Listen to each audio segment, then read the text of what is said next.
Some New York Republican leaders are calling for the immediate resignation of Republican Congressman George Santos. The newly elected representative caused an uproar when he admitted to lying about parts of his background and his resume during his campaign. Dre Clark is in New York City with the latest, including Santos doubling down. Good morning, Dre. Mitch, good morning. When members of the Nassau County GOP held that news conference yesterday, members also mentioned they returned $120,000 to George Santos. It was money that he had given the Republican County Committee here. Now, this area represents part of the congressional district that Santos now represents, along with a small portion of Queens. But returning that money to Santos is a clear indication that many Republicans here on Long Island want nothing to do with Santos because they believe he is a fraud who should not be holding public office. Meanwhile, Santos did release a statement yesterday on his Twitter account. In that statement, he mentioned some regret that elected officials here in Nassau County have expressed interest in not working with him. But notice the last line of that statement where he says, "I will not resign." The word "not" is in all caps, a clear indication that he has no intentions, again, on leaving office. Now, Santos's political life, though, could be short-lived because he is the subject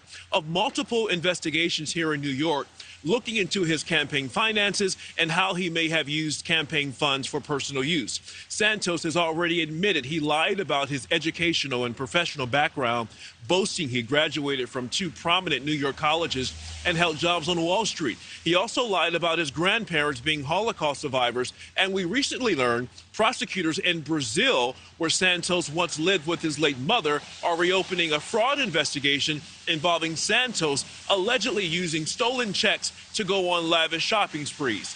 Meanwhile, on Capitol Hill Tuesday, Democrats hand-delivered a complaint to Santos that was filed with the House Ethics Committee, asking for an investigation into Santos's financial disclosure forms.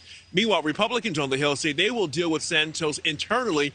But back here in Nassau County, Santos is not getting the same consideration. This was Republican leader and Nassau County executive Bruce Blakeman talking about Santos last night with Dan Abrams. His congressional district is about half of the county that I represent, and I'm not going to work with him because I'm not going to work with somebody who I don't trust, and I don't trust him. As for House Speaker Kevin McCarthy, he says he will not be asking George Santos to resign because he says the people of Nassau County and New York City elected Santos, and Santos has to face them. He also says that Santos is innocent. He has not been charged with any crimes. However, also noting that if anything in the likes or in a way of criminal wrongdoing does surface, Speaker McCarthy says they will deal with it right away. Mitch, Adrienne?